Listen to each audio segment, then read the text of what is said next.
From the moment of conception to our very last breath, we travel along the path of the journey of life. Somebody asked me, what were they like? I said they were like the Beatles. From our relationship with our mothers and fathers, our grandparents, siblings, to our own children. It's what we make out of the journey of life that counts. From the challenges to the rewards, to the great moments, to the hard moments. Everything in our life is about our journey. This experience that we live is individual as every grain of sand, every star in the sky. The great and beautiful experiences that we have, what we share, and how we allow our heart to participate in our journey is entirely up to us. So come with us on the journey of life.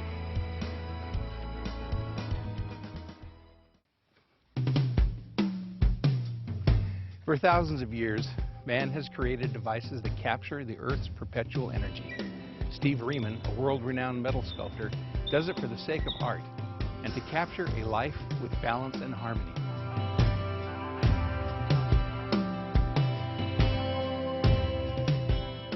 What brought you to the high desert? Well, initially, and this happened in the late 70s, my wife and I would come to visit a friend, and typically we would stop and see Bill. He just lives a half block from here, did, and we might be on our way to the river, and we always would leave here thinking, what a nice place if they had some water. But you know, as we became attached to the, more familiar with the territory here, we realized what a wonderful environment it was. It seemed fitting for me to come here and live in this environment and make work about it.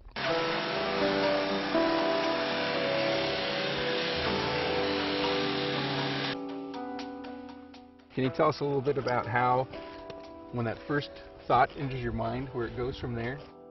When I talk about fine art, I think that in my own mind there are three aspects for making a piece of fine art to make it a successful piece. And I use a little acronym called CAT, Concept, Art, and Technique. And so if we talked about the technical aspects of this, starting backwards on CAT, the letter forms are perforated and they're linear in nature, and a result is that material will form more easily. So that's a technical thing, like, you know, what size brush do I use, what kind of paper do I use? Sure. Is it just every letter from the alphabet that's in there? Well, it takes up several alphabets, and all of the letters are represented there. Okay. Sure. And then, of course, the conceptual point of view is the letters play into what kind of a message. This might be a messenger here that's trying to give us a message. And what is that message? Some people can read that message and some people can't. As I was out walking one morning for pleasure, I spied a red tail circling high. Her wings were spread and her tail was red, and I said, "You must be the mistress of the sky."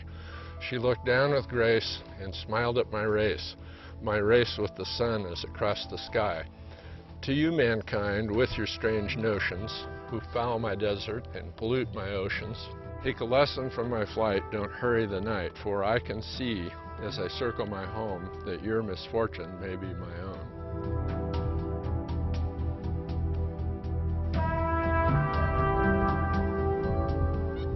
You know, some people have asked occasionally, what is the definition of sculpture?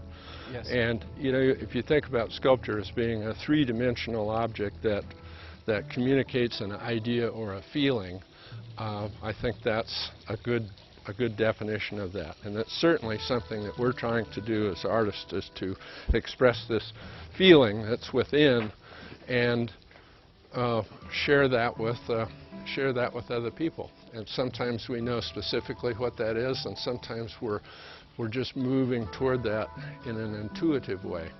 And it's a very challenging and a very rewarding thing to do, I think.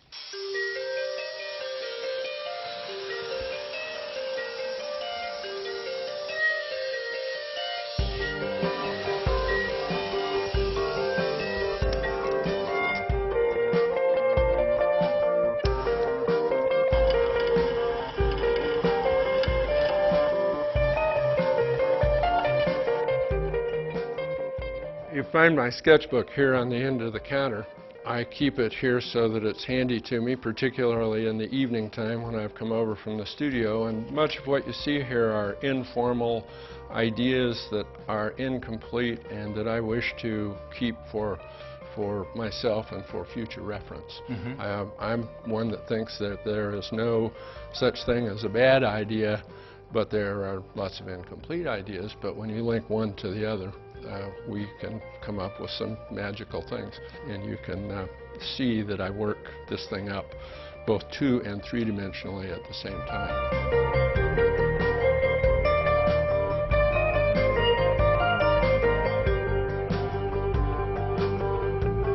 As we go into the studio here, this is a piece of work here that's combinations of stainless steel in the background and regular weathered steel on the chips. And what's going on there is that they weather in different ways. Sure. Now, I've promoted this first little drizzle here because this is a new piece and, gee, I just can't wait. But what will happen if you come here a year from now, you'll find that once this has become wet with the occasional thunderstorm that we have here, those chips at the top will corrode and these tear-like lines are left. I call the piece Nature's Tears. Ultimate perfection that is getting changed. The patinas are always a part of the work, but they're not necessarily as much of a design element as they are in this particular piece of work. Steve, we've been discussing this model development, and you see here on my shelves that I have some what I refer to as 3D sketches. And they're rapid visualization sketches made from a closed-cell polyurethane foam.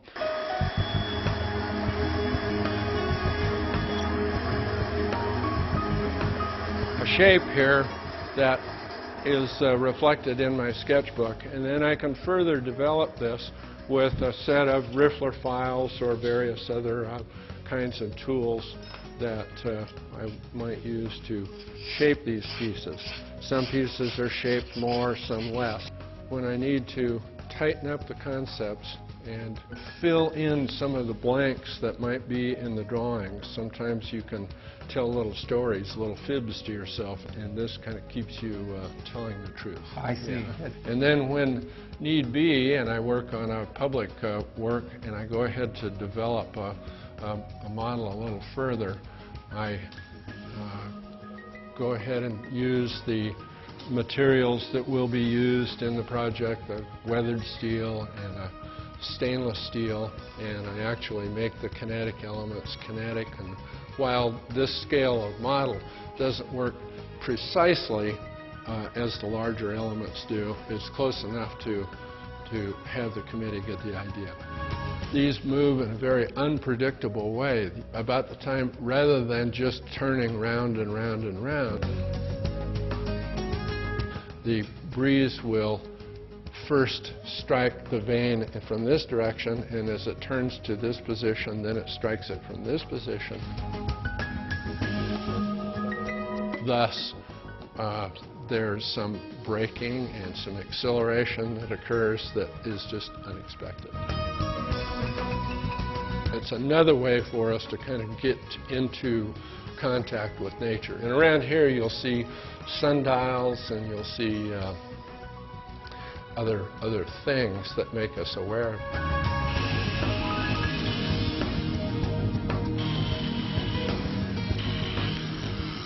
So what you see here and what you've seen in the sketch over there are the kinetic elements. This is the inside kinetic element, and I'm just in the process of attaching this, this truss assembly.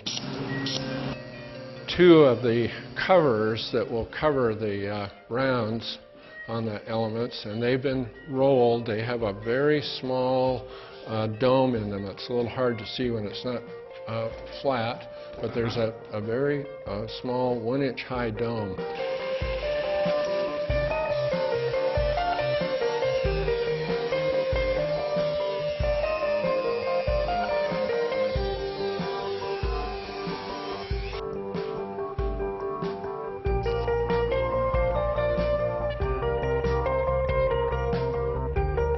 this is the final version of that whole thing. We're looking at a mast here that's in weathered steel. It's 20 feet high, and the top of the vane in its static position is 27 feet, and it has the ability in its dynamic roll to reach up to about 31 feet.